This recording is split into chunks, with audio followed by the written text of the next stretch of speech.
Hi friends, വരുന്ന വർഷം 2025 ഒരു ബാങ്കിങ് എക്സാമിന് പ്രിപ്പയർ ചെയ്യണോ, അത് ചെയ്തിട്ട് കാര്യമുണ്ടോ എന്നൊരു കൺഫ്യൂഷനിലാണ് നിങ്ങളെങ്കിൽ അതുമായിട്ട് റിലേറ്റ് ചെയ്യുന്ന കുറച്ച് ഇമ്പോർട്ടൻറ്റ് പോയിൻറ്റ്സ് നിങ്ങളോട് ഷെയർ ചെയ്യാൻ വേണ്ടിയാണ് ഞാൻ വന്നിരിക്കുന്നത്.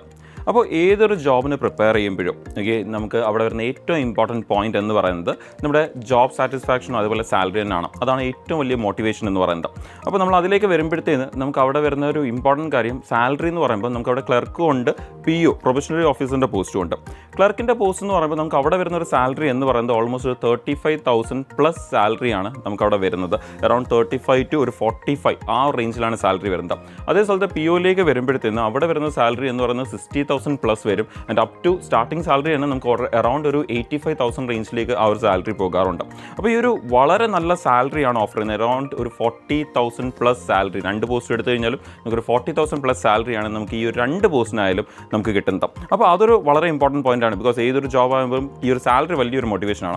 ഇത് കൂടാതെ വേറൊരു ഇമ്പോർട്ടൻറ്റ് പോയിന്റ് നോക്കിക്കഴിഞ്ഞാൽ ഏറ്റവും ഫാസ്റ്റ് ആയിട്ടുള്ള റിക്രൂട്ട്മെൻറ്റ് പ്രോസസ്സ്. ഒരുപാട് എക്സാംസ് നടക്കാറുണ്ട്, നിങ്ങൾക്കറിയില്ലേ.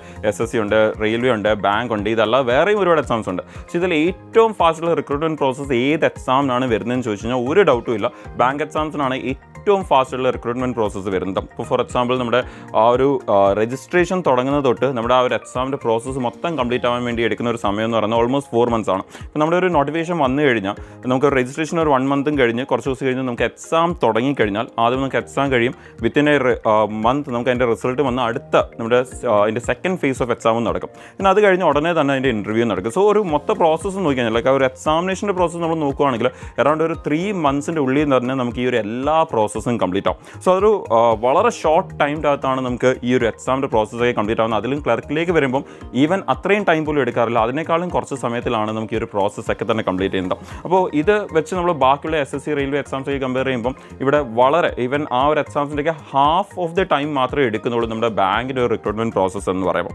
അതും ഒരു വളരെ ഇമ്പോർട്ടൻറ്റ് പോയിൻ്റാണ്. വളരെ പെട്ടെന്നൊരു ഗവൺമെൻറ് ജോബ് വേണം എന്നുള്ളവരാണെങ്കിൽ ഈ ഒരു ബാങ്കിങ് എക്സാം പ്രിപ്പറേഷൻ വളരെ നല്ലൊരു ഐഡിയ ആയിരിക്കും. ഇനി ഇത് കൂടാതെ വേറൊരു ഇമ്പോർട്ടൻറ്റ് ഫാക്ടർ നമ്മൾ നോക്കി കഴിഞ്ഞാൽ ബാങ്കിങ് എക്സാംസിന് വേണ്ടി പ്രിപ്പയർ ചെയ്യുമ്പോൾ നമുക്ക് അവിടെ ഒരു 10+ എക്സാംസ് കിട്ടുന്നുണ്ട്, 10-15 എക്സാംസ് കിട്ടുന്നുണ്ട്. ഇത് കൂടാതെ തന്നെ നമുക്ക് ഇതിൻ്റെ അതേ സിലബസിൽ വരുന്ന വേറൊരു എക്സാംസ് ആണ് ഇൻഷുറൻസ് സെക്ടർ എന്ന് പറയുന്നത്. അപ്പോൾ വരുന്ന വർഷങ്ങളിൽ ഇൻഷുറൻസ് സെക്ടറിൽ ഒരുപാട് റിക്രൂട്ട്മെൻറ്റ്സ് നടക്കാൻ പോകണം. നമുക്കറിയാം ഈ വർഷം ഒരുപാട് റിക്രൂട്ട്മെൻറ്റ്സ് നടന്നായിരുന്നു. ഇനി വരുന്ന വർഷം നമുക്ക് ഇനിയും ഒരുപാട് റിക്രൂട്ട്മെൻറ്റ് നടക്കും. അതിന് പുറകെ ഒരു വലിയൊരു റീസൺ കൂടിയുണ്ട്. നമ്മുടെ 2047 എന്ന് പറയുന്ന ഇയർ, നമ്മളുടെ ആ ഒരു 100 years ഇൻഡിപെൻഡൻസിൻ്റെ തികയുന്ന സമയം. ഈ ഒരു സമയത്തിൻ്റെ അകത്ത് നമ്മളുടെ ഇന്ത്യയിലുള്ള ഇൻഷുറൻസ് കവറേജ് നോക്കുകയാണെങ്കിൽ അത് ഹെൽത്ത് ആയിക്കോട്ടെ, ലൈഫ് ഇൻഷുറൻസ് ആയിക്കോട്ടെ, അത് നോക്കിക്കഴിഞ്ഞാൽ ലെസ് ദാൻ 30% മാത്രമാണ് നമ്മുടെ ഇൻഷുറൻസ് കവറേജ് നോക്കിക്കഴിഞ്ഞാൽ നമ്മുടെ പബ്ലിക്കിനെ നോക്കിക്കഴിഞ്ഞാൽ വരുന്നത്. അപ്പോൾ ഈ ഒരു less than 30% of the insurance കവറേജിനെ ഒരു 100% കവറേജിലേക്ക് കൊണ്ടുപോവുക എന്നുള്ളതാണ് എഗെയിൻ നമ്മുടെ ഇന്ത്യൻ ഗവൺമെൻറ് വേറൊരു എയിം എന്ന് പറയുന്നത്. അത് 2047 വരുന്ന ആ ഒരു നമ്മുടെ 100 year കംപ്ലീറ്റ് ആവുന്ന ഇന്ത്യപെൻഡൻസിൻ്റെ 100 year കംപ്ലീറ്റ് ആവുന്ന ആ ഒരു സമയത്തിനകത്ത് അത് കംപ്ലീറ്റ് ചെയ്യുക എന്നുള്ളത് വളരെ ഇമ്പോർട്ടൻ്റ് ഒരു ഫാക്ടർ കൂടിയാണ് ഗവൺമെൻറ് മുമ്പിൽ. അപ്പോൾ അതും ഒരു റീസണാണ് ഇൻഷുറൻസ് സെക്ടറിലേക്ക് കൂടുതൽ റിക്രൂട്ട്മെൻറ്റ്സ് കൊണ്ടുവരാനും അതുപോലെ തന്നെ ബാങ്കിങ് സെക്ടേഴ്സ് കൂടുതൽ ബാങ്കിങ് കോർ ആയിട്ട് ഫോക്കസ് ചെയ്യാനും വേണ്ടിയുള്ള 2 reasons ആണ്. അപ്പം ബാങ്കിങ് സെക്ടേഴ്സിനോട് കൂടുതൽ ബാങ്കിങ് കോർ ആയിട്ട് ഫോക്കസ് ചെയ്യാനും at the same time insurance പോലത്തെ ആ ഒരു കവറേജ് അത് ഇൻഷുറൻസ് കമ്പനീസ് കൂടുതൽ ഫോക്കസ് ചെയ്യാനും ഈ ഒരു കവറേജ് 100% എത്തിക്കാനുമാണ് ഇപ്പോൾ നമ്മുടെ ഗവൺമെൻറ് എയിം എന്ന് പറയുന്നത്. സോ അതൊരു വലിയൊരു റീസണാണ് വരുന്ന വർഷങ്ങളിൽ നമ്മുടെ ഈ ഒരു ഇൻഷുറൻസ് സെക്ടറിൽ വലിയൊരു റിക്രൂട്ട്മെൻറ്റ് കൊണ്ടുവരാൻ. അപ്പോൾ ഇമ്പോർട്ടൻ്റ് എന്താണെന്ന് പറഞ്ഞാൽ ബാങ്കിങ് എക്സാമിന് പ്രിപ്പയർ ചെയ്യുമ്പം അതേ വെരി സെയിം സിലബസിൽ പ്രത്യേകിച്ച് ഒരു മാറ്റവും ഇല്ലാതെ തന്നെ നമ്മുടെ വരുന്ന ഒരു എക്സാമാണ് ഇൻഷുറൻസിൻ്റെ എക്സാംസ് എന്ന് പറയുന്നത്. ഇനി ഇൻഷുറൻസിൻ്റെ എക്സാമിലേക്ക് വരുമ്പോഴും നിങ്ങൾക്കറിയാം അവിടെ LIC ഉണ്ട്, NAIC ഉണ്ട്, അങ്ങനെ പല ഇൻഷുറൻസ് സെക്ടേഴ്സാണ് വിളിക്കുന്നത്, കമ്പനീസാണ് വിളിക്കുന്നത്. ഇതിൻ്റെയൊക്കെ അഡ്മിനിസ്ട്രേറ്റീവ് ഓഫീസറിൻ്റെ സാലറി എന്ന് പറഞ്ഞാൽ സ്റ്റാർട്ടിംഗ് സാലറി തന്നെ 70,000 ആണ് സാലറി എന്ന് പറയുന്നത്. അപ് ടു 1 lakh വരെ പോകാറുണ്ട്. അതേപോലെ തന്നെ LICയിൽ നമുക്ക് വേറെ ഒരുപാട് പോസ്റ്റുകളുണ്ട്. അപ്പോൾ അവിടെയും നമ്മുടെ സാലറീസ് എല്ലാം തന്നെ വരുന്നത് ഒരു 60,000 പ്ലസ് ആണ് സാലറീസ് വരുന്നത്. സോ ഇൻഷുറൻസിലേക്ക് വരുമ്പോഴും നമ്മുടെ ബാങ്കിങ് സെക്ടേഴ്സ് വെച്ച് കമ്പയർ ചെയ്യുമ്പോൾ ഒരുപാട് വരും ബാങ്കിങ് എക്സാം പ്രിപ്പയർ ചെയ്യുമ്പോൾ ബാങ്കിങ് മാത്രമേ നോക്കാറുള്ളൂ. പക്ഷെ അങ്ങനെയല്ല, ബാങ്കിങ് സെക്ടറിന് പ്രിപ്പയർ ചെയ്യുന്ന സമയത്ത് നിങ്ങൾ നോക്കാൻ പറ്റിയ വളരെ നല്ലൊരു എക്സാമാണ് ഇൻഷുറൻസ് എന്ന് പറയുന്നത്. ബിക്കോസ് അവിടുത്തെ സാലറി എന്ന് പറയുന്നത് പല പോസ്റ്റിൻ്റെയും സാലറി നമ്മുടെ ഈവൻ ബാങ്കിൻ്റെ POനേക്കാളും കൂടുതലാണ്.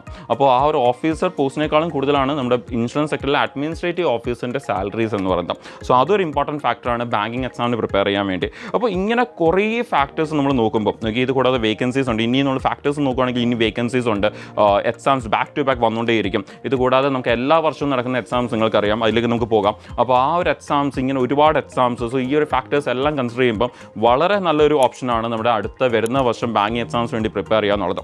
ഇനി ഈ ഒരു പ്രിപ്പറേഷൻ തുടങ്ങുന്നത് എപ്പോഴാണ്? നമുക്ക് ബാങ്കിങ് എക്സാംസിലേക്ക് വരുമ്പോൾ ഇമ്പോർട്ടൻ്റ് ആയിട്ട് നടക്കുന്ന എല്ലാവരും എഴുതുന്ന ഏറ്റവും കൂടുതൽ വേക്കൻസിക്ക് വിളിക്കുന്ന എക്സാംസ് ഏതൊക്കെയാണെന്ന് നോക്കിക്കഴിഞ്ഞാൽ നമ്മുടെ റീജിയണൽ റൂറൽ ബാങ്ക് വിളിക്കാറുണ്ട്, അതിൻ്റെ ക്ലർക്കും PO പോസ്റ്റിനും. അതുകൂടാതെ നമ്മുടെ IBPS നമ്മുടെ നാഷണലൈസ്ഡ് ബാങ്കിലേക്കുള്ള റിക്രൂട്ട്മെൻറ്റിന് വേണ്ടി ക്ലർക്ക് PO പോസ്റ്റിൽ വിളിക്കാറുണ്ട്. ആൻഡ് മോസ്റ്റ് ഇമ്പോർട്ടൻറ്റ് എല്ലാവരുടെയും ഡ്രീം ജോബായ SBIയുടെ ക്ലർക്ക് ആൻഡ് PO അതിൻ്റെ നോട്ടിഫിക്കേഷനും വിളിക്കാറുണ്ട്. ഇത് കൂടാതെ നിങ്ങൾക്കറിയാം ഇത്രയും മാത്രമല്ല ഉള്ളത്, ഈ ഒരു 6 എക്സാംസ് എല്ലാ വർഷവും കറക്റ്റായിട്ട് വിളിക്കുന്ന ഒരു എക്സാംസ് ആണ്. ഇത് കൂടാതെ നമ്മുടെ റിസർവ് ബാങ്ക് ഓഫ് ഇന്ത്യയുടെ സൈഡിൽ നിന്ന് ഗ്രേഡ് B വിളിക്കാറുണ്ട്, അസിസ്റ്റന്റിന് വിളിക്കാറുണ്ട്. ഇത് കൂടാതെ ബാക്കിയുള്ള പ്രൈവറ്റ് ബാങ്ക്സ് ഒക്കെ റിക്രൂട്ട്മെന്റിലേക്ക് പോകാറുണ്ട്, south Indian bank, federal bank, ഇതൊക്കെ തന്നെ എല്ലാ വർഷവും വിളിക്കാറുണ്ട്.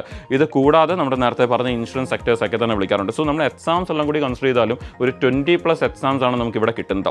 ഇനി ഈ ഒരു എക്സാംസ് ഒക്കെ നടക്കുന്ന എപ്പോഴാണ്? ഈ ഒരു എക്സാംസ് ഒക്കെ തന്നെ സ്റ്റാർട്ട് ആവുന്നത് അല്ലെങ്കിൽ ഇതിനൊക്കെ നോട്ടിഫിക്കേഷൻ വരുന്നത് പല സമയത്താണെങ്കിലും ഒരു ബാങ്കിങ് എക്സാമിൻ്റെ സീസൺ സ്റ്റാർട്ട് ആവുന്നത് നമ്മുടെ ഒരു ജൂലൈ തൊട്ട് അങ്ങോട്ടാണ്. നമ്മുടെ ജനുവരി ഫെബ്രുവരി ഒക്കെ ആകുമ്പോൾ മിക്കവാറും ബാങ്കിങ് എക്സാംസിനൊക്കെ കാലണ്ടർ വരും. അത് കഴിഞ്ഞാൽ പിന്നെ ഒരു 4 മാസം കൂടി കഴിയുമ്പോഴത്തേക്കും നമ്മുടെ ആ ഒരു ജൂലൈ ഒക്കെ കഴിയുമ്പോൾ നമ്മുടെ ഇതിൻ്റെ എക്സാംസും സ്റ്റാർട്ട് ആവും. സോ ഈ ഒരു പ്രിപ്പറേഷൻ നമ്മൾ ആ ഒരു ജൂലൈ ആ ഒരു സമയത്ത് സ്റ്റാർട്ട് ചെയ്താൽ ശരിയാവും? ഒരിക്കലും ഇല്ല. നിങ്ങൾക്കറിയാം നമ്മുടെ ജൂലൈയിൽ റിക്രൂട്ട്മെൻറ്റ് നോട്ടിഫിക്കേഷൻ വന്നു കഴിഞ്ഞാൽ പിന്നെ ഓഗസ്റ്റ് തൊട്ട് അങ്ങോട്ട് എക്സാംസ് ആണ്. സോ ഈ ഒരു മാസത്തിനധികം ഒരിക്കലും നമുക്കത് കംപ്ലീറ്റ് ചെയ്യാൻ പറ്റില്ല.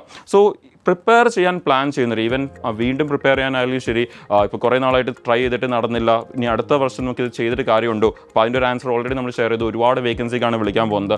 ഇത് കൂടാതെ ഓൾറെഡി ഇപ്പം കോളേജിൻ്റെ ഫൈനൽ ഇയറിലൊക്കെ ഫൈനൽ ഇയറിലൊക്കെ ഉള്ളവരാണെങ്കിൽ അവർക്ക് വളരെ നല്ലൊരു ഓപ്പർച്യൂണിറ്റിയാണ്. പക്ഷേ ഇപ്പം നമുക്കിനി ഫൈനൽ ഇയർ ഉള്ളവർ ഇനി വളരെ കുറച്ച് മാസമേ ഉള്ളൂ നിങ്ങൾ ആ ഒരു പാസ് ഔട്ട് ആവാൻ വേണ്ടി. പക്ഷേ പാസ് ഔട്ട് ആവുന്നത് നിങ്ങൾ മിക്കവാറും ഏപ്രിൽ, മെയ്, ജൂൺ ആ ഒരു സമയത്തായിരിക്കും. സോ ആ സമയത്ത് പാസ് ഔട്ട് ആയതിനു ശേഷം നിങ്ങൾ പ്രിപ്പയർ ചെയ്ത് തുടങ്ങിയാൽ കാര്യമുണ്ടോ? നിങ്ങൾക്കറിയാം ജൂണിൽ പാസ് ഔട്ട് ആയിട്ട് അല്ലെങ്കിൽ ഏപ്രിൽ കഴിഞ്ഞ് മെയ്, ജൂൺ ആ സമയത്ത് പാസ് ഔട്ട് ആയി കഴിഞ്ഞാൽ പിന്നെ നിങ്ങൾക്ക് അവിടെ ഒരു കഷ്ടിച്ച് 2 മാസം മാത്രമേ കിട്ടുന്നുള്ളൂ പ്രിപ്പയർ ചെയ്യാൻ വേണ്ടി.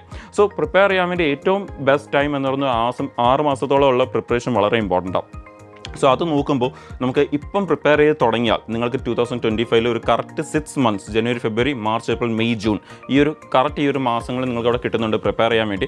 അത് കഴിഞ്ഞ് നിങ്ങൾ റെഡി ആയിരിക്കും ജൂലൈ തൊട്ട് അങ്ങോട്ട് എക്സാംസ് എഴുതാൻ വേണ്ടി. സോ ഫൈനൽ ഇയർ ഉള്ളവർ, എസ്പെഷ്യലി കോളേജിൻ്റെ ഫൈനൽ ഇയറിലൊക്കെ പ്രിപ്പയർ ഉള്ളവരാണെങ്കിൽ നിങ്ങൾക്ക് ഏറ്റവും ബെസ്റ്റ് ടൈമാണ് ഇപ്പോഴേ പ്രിപ്പയർ ചെയ്ത് തുടങ്ങുക എന്നുള്ളത്. അപ്പോൾ നിങ്ങൾക്ക് ആ ഒരു ഫൈനൽ ഇയർ കഴിഞ്ഞ് നിങ്ങളുടെ പാസ് ഔട്ട് ആയ ഉടനെ തന്നെ നിങ്ങൾ എന്തിന് റെഡി ആയിരിക്കും? ഈ ഒരു എക്സാംസ് ഒക്കെ എഴുതാൻ വേണ്ടി റെഡി ആയിരിക്കും. നമ്മൾ പറഞ്ഞ പോലെ തന്നെ ഒരുപാട് എക്സാംസ് ആണ് വരുന്നത്. ഒരു ഓപ്പർച്യൂണിറ്റി അല്ല, പല ഓപ്പർച്യൂണിറ്റി. നമ്മൾ നേരത്തെ പറഞ്ഞ പോലെയാണെങ്കിൽ 15-20+ ഓപ്പർച്യൂണിറ്റീസ് ആണ് നമുക്ക് വരുന്നത്.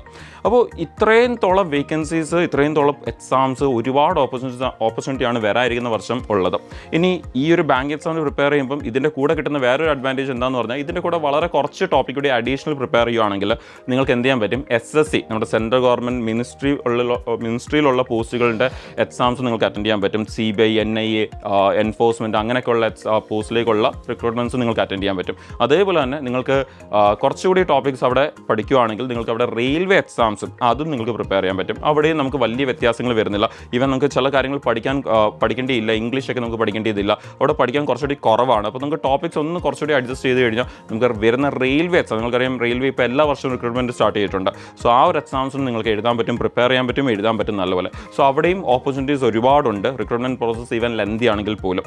അപ്പോൾ ഈ ഒരു ബാങ്കിങ് എക്സാമിന് പ്രിപ്പയർ ചെയ്യുകയാണെങ്കിൽ വരുന്ന വർഷങ്ങളിൽ നിങ്ങൾക്ക് ഇങ്ങനെ ഒരുപാട് ഓപ്പർച്യൂണിറ്റീസ് ആണ് വെയിറ്റ് ചെയ്തിരിക്കുന്നത്. അപ്പോൾ ഇതിനെക്കുറിച്ച് നിങ്ങൾക്ക് കൂടുതൽ അറിയണം എന്നുണ്ടെങ്കിൽ നമ്മളിപ്പം പറഞ്ഞ ബാങ്കിങ് എക്സാമിനെ കുറിച്ചായാലും ശരി, ഈവൻ SSC, റെയിൽവേ എക്സാംസിനെ കുറിച്ചാണെങ്കിലും കൂടുതൽ അറിയണമെന്നുണ്ടെങ്കിൽ നിങ്ങൾക്ക് ഇവിടെ ഒരു നമ്പർ പ്രൊവൈഡ് ചെയ്തിട്ടുണ്ടായിരിക്കും. ആ നമ്പറിൽ കോൺടാക്ട് ചെയ്യാവുന്നതാണ്. അതുപോലെ തന്നെ നിങ്ങൾക്ക് ഈ ഒരു നമ്പറിൽ കോൺടാക്ട് ചെയ്തുകൊണ്ട് നമ്മുടെ അക്കാഡമിക് കൗൺസിലേഴ്സുമായിട്ട് ഡിസ്കസ് ചെയ്തുകൊണ്ട് നിങ്ങൾക്കിപ്പം ഈ ഒരു ഫൈനൽ ഇയറിലൊക്കെ ഉള്ളവരാണെങ്കിൽ നിങ്ങൾക്ക് ഇതിനെക്കുറിച്ച് വലിയൊരു നോളജ് ഇല്ലെങ്കിൽ നിങ്ങൾക്ക് അവിടെ കുറേ കൺഫ്യൂഷൻസ് ഉണ്ടായിരിക്കും. ആ കൺഫ്യൂഷൻസൊക്കെ ക്ലിയർ ചെയ്ത് നല്ലപോലെ ഡിസ്കസ് ചെയ്ത് നിങ്ങൾക്ക് ഏതാണ് ഏറ്റവും ബെസ്റ്റ്, നിങ്ങളുടെ ഒരു ഇൻട്രസ്റ്റ് ഏരിയ ഏതാണ് എന്നുള്ളത് മനസ്സിലായിക്കൊണ്ട് അക്കാഡമിക് കൗൺസിലേഴ്സുമായിട്ട് ഡിസ്കസ് ചെയ്ത് നിങ്ങൾക്ക് ആ ഒരു ഏതാണ് നിങ്ങളുടെ ഏറ്റവും ബെസ്റ്റ് ആയിട്ടുള്ള പ്രിപ്പറേഷൻ എങ്ങനെ ആയിരിക്കണം കൊണ്ടുപോകേണ്ടത് എന്നുള്ളതൊക്കെ മനസ്സിലാക്കി നിങ്ങൾക്ക് ബാച്ചസിലേക്ക് ജോയിൻ ചെയ്തും പ്രിപ്പയർ ചെയ്യാൻ പറ്റും. സോ ഈ ഒരു കൊടുത്തിരിക്കുന്ന നമ്പറിൽ നിങ്ങൾ കോൺടാക്ട് ചെയ്താൽ മാത്രം മതി.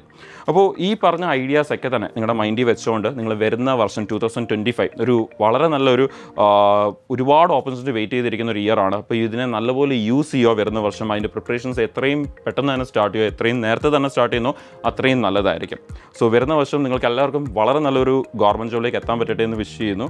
അപ്പോൾ നമുക്ക് ഫ്യൂച്ചറിൽ ഇതേപോലത്തെ ഇനി ഇമ്പോർട്ടൻ്റ് ആയിട്ട് അപ്ഡേറ്റ്സ് ഒക്കെ വരുമ്പോൾ നമുക്ക് ഇവിടെ തന്നെ വീണ്ടും മീറ്റ് ചെയ്യാം. Thank you.